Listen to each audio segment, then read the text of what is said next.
Kausapin nga natin si Dr. Malcolm Garma, ang Undersecretary for Operations ng DepEd. Dr. Garma, Yusek, magandang morning! Si Katunying po at saka si Ka Jerry. Magandang umaga, Katunying. Magandang umaga, Ka Jerry. Opo. Alam nyo, ito pong order na inilabas nitong June 30 ay marami po ang natuwa. Sa totoo lang, marami po ang natuwa. Kaya lang kailangan siguro ng clarification sa ilang mga bagay. Okay, sino lang po ang bawal gumamit ng cellphone o magdala? Bawal bang magdala? Ayan, bawal bang magdala ng cellphone sa eskwelahan? Ka Jerry, Katunying, linawin ko lang muna, no, yung order na yan o yung kautusan na yan na lumabas ng June 30 ay reiteration na lang yan ng unang pang polisiya. So, pati po yan nung policy issuance natin nung lumabas pa po yan nung Marso eh. So, dahil nga po sa nangyaring sunod-sunod na school-related violence, no? Particular yung sa Tacloban. So nag-reiterate lang po kami. At ang punto ho dito is hindi po pwedeng gamitin ng cellphone sa oras ng klase. Oras ng klase, okay. Yes, opo. So, in fact, doon sa ating kautusan, pwede namang dalin yung cellphone dahil nga sa binabanggit ninyo, may mga pagkakataon na talagang kailangan. Katulad ng oras ng emergency o minsan kung bagamat hindi ito pagagamit oras ng klase, meron din mga pagkakataon na maaring gamitin kung ito ay sinabi ng teacher na ito ay kailangan o related sa kanilang usapin o aralin or maaring kailangan gamitin ang cellphone. Meron hong mga ganong pagkakataon. Basta ang importante lang ho dito, in general, wala sanang mga batang nasi-cellphone habang nagkaklase. So, habang nagkaklase? Unang-una, ang ano rito, Ka Jerry, hindi rin makapokus yung mga baga-aral, yung mga bata kung hindi na makikinig sa teacher nila kung nakatutok sa cellphone. No? At alam naman ho natin na yung mga bata talagang mas uunahin talaga nila yan kaysa yung pakikinig sa teacher, no? Dapat talaga nakikinig sa bagay, Yusek, kahit noon pa naman nung tayo'y nag-aaral pa, wala pang cellphone. Pag nakita ng teacher na hindi ka nakikinig sa kanya at sa iba ka nakatingin, tatamaan ka eh. Yun, panahon natin yun. No? Lalo na ngayon, kapag may cellphone, mahirap ibalik ang atensyon ng bata sa pag-aaral. Pero maganda po yung binanggit nyo. Ito ay during classes lamang. Yes. During class hours. So itago yung cellphone. Sabihin, wag mo nang gamitin ng mga bata. Pero meron pong, alam naman natin, may mga classrooms o mga klase na mga 45 ang 60 o higit pa ang estudyante. Medyo challenging po sa teacher yun. Hindi ba obra na pagpasok sa classroom, meron ng parang safekeeping ba? Merong isang lugar doon, pagpasok mo, lagay na dyan. Kung meron may mga gadgets dyan, lagay na ang cellphone sa isang particular na cabinet o anuman, para talagang walang gagamit ng cellphone during class hours po. Pwede naman yun, Katunying. Siyempre, ang isasalang-alang natin doon, yung safekeeping nga, no, sinabi mo, no? So, yung kasiguruhan na talagang hindi mawawala, no, or hindi magkakapalit-palit o hindi. So medyo nasa estratehiya na yon ng teacher nila, Katunying, na kung pwedeng gawin yon. At siyempre, nandun na rin, Katunying, kasi minsan mga bata ito, no. So kailangan na ikasama na ron yung pagpapaalam sa magulang na gano'n yung strategy nila. Kasi baka sabihin, pinipilit yung bata na ibigay yung cellphone nila at ilagak sa isang lugar o sa isang tao. So, kailangan din ng balanse dito sa ganitong bagay, Katunying. Opo. Pero in between classes, recess. Ano ba? Recess. Kasi yung iba, in between classes, pero maglalaro nga ng Gorbox o yung ano yun? Roblox. Paano ho yun? Hindi ba madidefeat yung purpose nun? Sa loob ng classroom, hindi siya naglalaro. Habang nagkaklase. Pero paglabas ng classroom, break time pa lang. Nasa school campus pa din, laro din ang inaatupag. So, ganito, Katunying, talagang hindi natin maiiwasan yun. No? Bagamat doon sa ating kautusan, malinaw naman yun na talagang klase, no? Or during class hours, talagang bawal gamitin. So, kailangan lang tignan natin siguro yung number one, magbilin talaga na kahit na recess na, pwedeng gamitin. Like for example, binanggit nyo kanina, gusto kong kamustahin yung nanay ko, so pwedeng gamitin. Yung paglalaro, yun yung isang bagay na dapat mabantayan talaga. So, sa ngayon, mahirap talagang bantayan ka, Jerry, Katunying, kung ano yung laman nung cellphone ng bata, no? At kasama na ho dyan, siyempre, yung pagtingin din ng mga magulang. Ano bang application meron itong cellphone ng anak ko, no?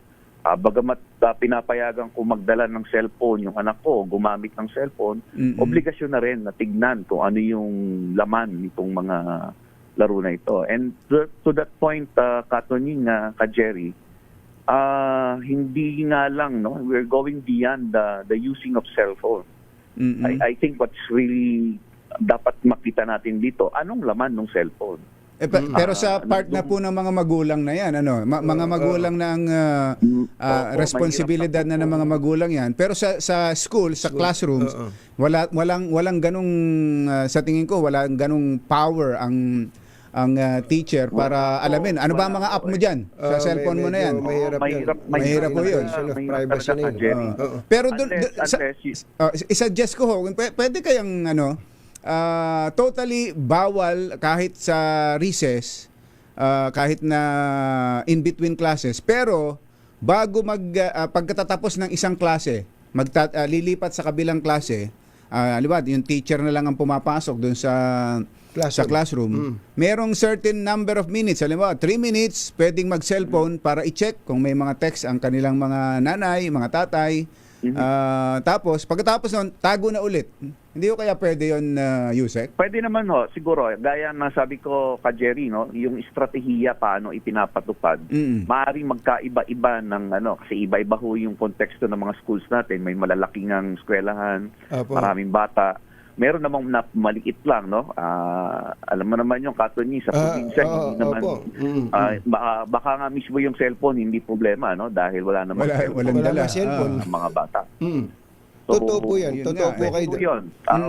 That can be a very good strategy or way of implementing it, Jerry. Para guided din, no? Parang patapos pa lang yung klase. Patapos na tayo sa klase. Yung mga gustong mag-check ng kanilang mga cellphone, andun pa si teacher nasa classroom. Pero alam nyo, Yusek, kumbachero, sa ibang mga eskwelahan, ipinatutupad na po yung no cellphone. Ang totoo po nun, the entire time na yung bata ay nasa eskwelahan, bawal ang cellphone. Ang tanong, yung binabanggit ni kumbachero, paano yung kung may text, may tawag? Hindi dun sa bata magme-message yung magulang sapagkat alam ng magulang na nasa classroom. Ang i-message niya, meron pong isang particular number na kung may urgent, na i-message po yung magulang o tatawagan yung magulang at i-relay naman dun sa bata na nandun sa classroom. At vice versa, kung meron namang problema yung bata, halimbawa, yung bata hinimatay, dinala sa clinic o kaya nasa guidance, automatic yung eskwelahan ay may point person na tatawag dun sa magulang to inform the guardian or the parent nung bata kung ano nangyayari sa bata para wala na yung magpo-problema pa tayo dun sa kwan. Basta ang bata pag nasa school dapat nag-aaral, kung meron siyang kailangang i-access sa kung anumang platform, educational platform, etc. Meron namang laboratory, halimbawa, ang eskwelahan na pwedeng gawin para wala na yung kasi ang problema diyan, katakot-takot na exemption ng abuti, wala na rin, it will defeat the purpose, Yusek. Yeah. So tama naman po 'yon. Kung may ganun ng sistema, pwede nang ituloy yung ganung sistema, no? Yung binabanggit mo, Katunying, usually mga private schools ganyan na yung ginagawa. Yes. Private school talaga ganyan. Baka pwede, So, palagay ko kayang-kaya ng private yan eh. Ay, ng public yan eh. Opo, wala naman hong ano doon. So pwede naman hong gawa ng sistema ng paaralan talaga 'yan. So talagang during school time, hindi lang yung class hours, hindi nagagamitin ng... Kasi alam mo, Katunying, kaya lang naman gagamitin kung walang ganyang sistema, di ba? So, Yes, kung magkakaroon ng ganyang sistema, then definitely there's no need, no?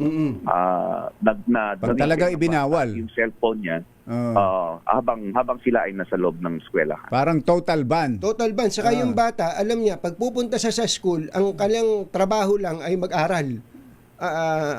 Makinig kay teacher. May cellphone man, nasa bag lang. Talagang totally hindi bubuksan. Yes. Yes. Yun po talaga yung purpose nun, Katunying, no? Yun talaga ang purpose nun, na makapag-concentrate yung bata sa pag-aaral niya at hindi ma-distract ng cellphone. Opo. Ito, Yusek, paano yung teacher? Yeah. Si Yung teacher ang mas active sa cellphone at nagti-TikTok pa, gumagawa pa ng mga content sa loob ng classroom, minsan kasama pa estudyante. Oo. Alam natin, Ka Jerry, maraming ganyan, no? Opo. Nakikita na natin. Ang dami ho. So, at ang gaganda. Una-una, bawal. Kasi una-una, oras ng trabaho yan, no? At hindi dapat gamitin ang paaralan o ang classroom bilang content. Hindi po natin pinipigilan ng mga teachers na gamitin yung platform para sa kanilang pansariling advokasya nila. Yes. In fact, nakakatulong din naman pagtuturo. May mga pagkakataon na nakakatulong din po ang platform na ganito sa kanilang pagtuturo o pagpapaliwanag o pagpaparating ng impormasyon. So hindi naman ho natin binabawal. Wag lang ho yung talagang tahasan na ginamit ang classroom, ang oras, ang resources ng gobyerno para ho sa ganitong content. So bawal na po ito, Yusek? Bawal po ito? Wala pa ho tayong explicit na polisiya on this. Opo. Pero ito yung isang bagay na pinag-uusapan na namin na baka nga ho nagagamit ang paaralan bilang content. Alam naman ho natin pagka bilang content, baka ho may monetary implications na ito eh. Diba? So that already would now defeat or nakakaroon na ng conflict of interest ang isang teacher. Tinitingnan na po namin yan na binabalanse po namin. But definitely, kung meron hong teacher na makikita na mas nakatutok sa cellphone habang nagtuturo, yun po yung kailangan maparating sa amin at gawan ng kaukulang aksyon or hanapan kung paano natin hanapan ng ano bang probisyon ng batas, ng civil service law, ang nababiolate tungkol dito. Saka po, definitely, Katunying and Ka Jerry, ano na lang siguro, no? Kasi kung pinagbawal mo yung bata na huwag gumamit ng cellphone during your class, hindi ho magiging magandang halimbawa tignan na yung teacher naman na nagsi-cellphone. Tama talaga. po. Tama po yan. Siguro nga, pero maganda nga siguro na maging explicit na yung magkaroon na ng order. Ano? Opo. Para may guidelines talaga. Ngayon. Opo. Yung pong tama kayo doon, Yusek, ang teacher naman pag nasa school, oras ng trabaho niya yun eh. Basta nasa loob siya ng eskwela, oras na. Kung nasa bahay na siya o saan man nalabas na eskwelahan, pwede niya gawin yun. Ang totoo nun, ako po mismo, Yusek, natutuwa ako sa mga teachers na merong content, na may content sila na nagtuturo. Halimbawa, yung proper pronunciation lang ng yung basic grammar lang, yung parts of speech na nakutuwan-tuwa ako doon Yusek, sa mga teacher na gano'n. Pero yung teacher na nagti-TikTok at pakending-kending lang, medyo sa loob ng classroom, pwedeng walang klase, ginagawa baka break time. Break time o kaya minsan break time kasama yung mga estudyante. Pero meron pa, Yusek, may mga napapanood ako na klase, nagkaklase. Sa klase mismo? Sa klase mismo, may kamerang ganun, nakakamera, naka-on. Tapos nagtuturo kunwari, may tinatanong sa ganyan. Pero content ipinopost to sa TikTok. Yun po, yun ka Jerry, yung kailangan nating tignan, no. Ano ang boundary natin para masabi na itong platform na ito ay nakakatulong para sa edukasyon o talagang ginagamit lang na pansarili. I think that's the boundary that we have to define in the guidelines. Po. Okay, last na lang po. Ewan ko kung kaya niyo sagutin to.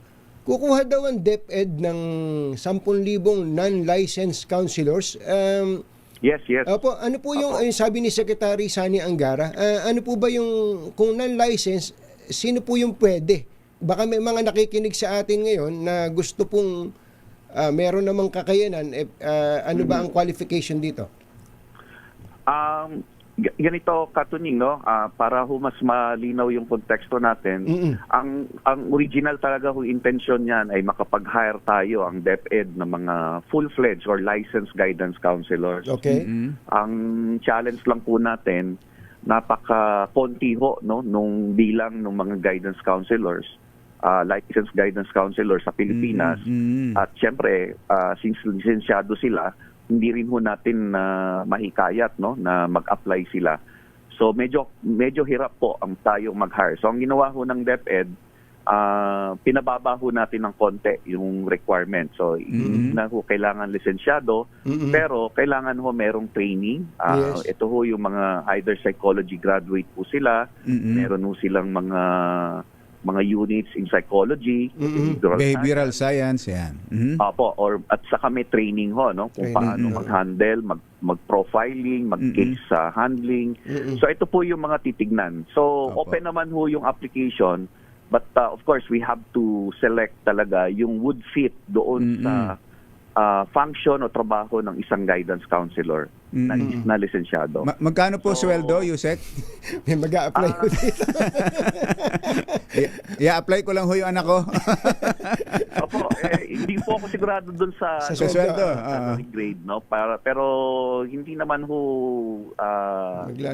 maliit at hindi naman ho ganun kalaki. Saka lalo ngayon ang mga public school teaching and non-teaching personnel, magaganda na ang sweldo sa DepEd, hindi po ba, Yusek? Opo. Ano naman ho, very competitive naman ang sweldo natin ngayon, ang entry level salary ng ating mga teachers. So, maraming salamat po kasi nabuksan niyo yan so that malaman din ng ating mga kababayan na meron tayong ganitong items or number of items na ilalabas.